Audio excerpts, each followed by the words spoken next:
Hello friends, you are welcome to BE, Being an Engineer's YouTube channel. This is tutorial number 7 of GD&T. इस video में हम देखेंगे what is datum, datum reference frame, 3-to-1 principle and order of precedence of datum.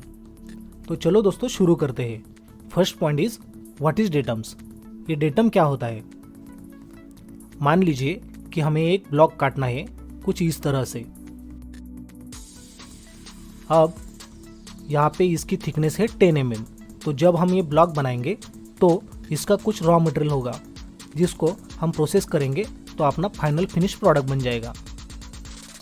Consider raw material में आपको एक sheet मिल गया जिसकी thickness है 10 mm और साइज है 250 mm बाय 250 mm। तो आप पहले यहाँ पे काटोगे कुछ इस तरह। अब आपने ये जो पहला कट लगाया ये यहाँ पे लगाया नहीं तो यहाँ पे लगाया, उससे कुछ ज़्यादा फर्क नहीं पड़ेगा। लेकिन जो सेकंड कट है वो आपको इस तरह करेक्ट 50 mm डिस्टेंस पे ही लगाना है। वो कुछ आगे पीछे हो जाएगा तो उसका कुछ मतलब नहीं बनता। तो जिस भी चीज़ का रेफरेंस लेके हम डायमेंशंस देते हैं उसे हम कहते हैं datum. If you want to know more about datum you can check our other video also. अब नेक्स्ट पॉइंट है डेटम रेफरेंस फ्रेम। किसी भी पार्ट को 6 डिग्रीज ऑफ फ्रीडम होते हैं।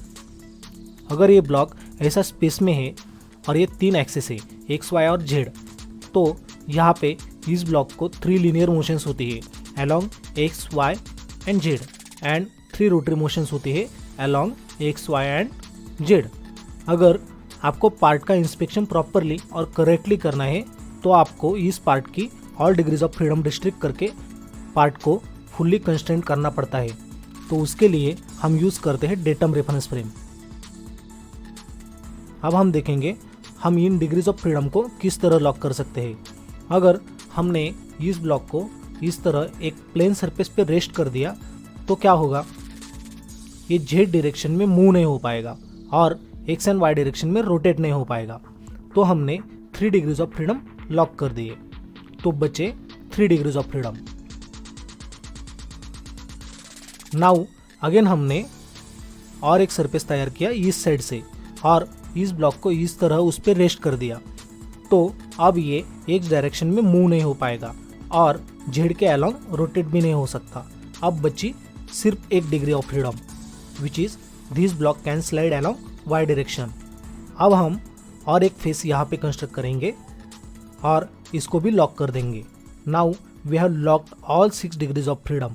अब हम आराम से इस पार्ट के डायमेंशंस वगैरह एक्यूरेटली चेक कर सकते हैं। तो ये जो 3 म्यूचुअली परपेंडिकुलर प्लेन्स है जिन्होंने ऑल डिग्रीज ऑफ फ्रीडम को कंस्ट्रेंट किया उन्हें हम कहते हैं datum reference frame. Next point is 3-to-1 principle. ये बहुत सारे डिजाइन इंजीनियर्स के इंटरव्यूज में पूछा जाने वाला क्वेश्चन है कि what is 3-to-1 principle. According to this principle you required minimum 3 points to rest primary datum, 2 points for secondary datum and 1 point for tertiary datum. जैसे कि हमने इस पार्ट को रेस्ट किया, हम इसके तीनों व्यूज निकाल लेंगे। यहाँ पे अपना रेड कलर का पार्ट है और सायन कलर की हिडन लाइंस है। अगर हम सिर्फ एक ही पॉइंट पे इस ब्लॉक को रेस्ट करते हैं तो ये ब्लॉक रोटेट हो सकता है। अगर हमने दूसरे पॉइंट पे भी रेस्ट कर दिया फिर भी वो रोटेट हो सकता है। अब हम और एक पॉइंट ऐड करेंगे तो वो फुल्ली अच्छी तरह से स्टेबल रेस्ट हो जाएगा। अगर आप और एक एग्जांपल देखोगे चेयर का, आपने देखा होगा कि किसी भी चेयर को मिनिमम 3 लेग होते हैं, उसे हम बोलते हैं 3 लेग टूल्स। कौन सी भी चेयर 2 लेग्स पे स्टेबल नहीं रहती। उसी तरह अगर आपको प्राइमरी डेटम पे पार्ट को रेस्ट करना है तो आपको मिनिमम 3 points रिक्वायर्ड होते हैं। अगर वो 4 या ज़्यादा रहे तो अच्छी बात है, लेकिन minimum 3 points are needed for primary datum. अगर हम सेकेंडरी डेटम पे आते हैं, अगर हमने यहाँ पे एक ही पिन दे दी तो ये पार्ट हिल सकता है। अगर इसको और एक पिन ऐड करते हैं तो ये स्टेबल हो जाएगा, यानी कि we needs minimum 2 points to rest secondary datum. Similarly we need only 1 point to rest tertiary datum. इसे हम कहते हैं 3-to-1 principle. You can pause the video and check all points here. Now our last point is order of precedence of datums. ये feature control frame है। इसे हम primary, secondary and tertiary datum कहते हैं और इस ऑर्डर को हम ऑर्डर ऑफ प्रेसिडेंस बोलते हैं। ज़रूरी नहीं कि ये हमेशा ही A, B, C ऐसा रहे, it can be A, C, B like that also. ये ऑर्डर हम 3-to-1 प्रिंसिपल यूज़ करके डिसाइड करते हैं। 3-to-1 प्रिंसिपल और assembly and functional point of view considerations करके हम ये ऑर्डर डिसाइड करते हैं। जैसे कि जिस डेटम पे हमें मिनिमम 3 पॉइंट्स कॉन्टैक्ट मिलता है उसे हम प्राइमरी डेटम लेते हैं, उसके बाद जिस पे 2 पॉइंट्स मिलते हैं उसे हम सेकेंडरी डेटम लेते हैं और रिमेनिंग को हम टर्शियरी डेटम लेते हैं। तो दोस्तों, these are the points we have studied from this video. अगर आपको ये वीडियो पसंद आता है तो वीडियो को लाइक कीजिए और चैनल को सब्सक्राइब कीजिए।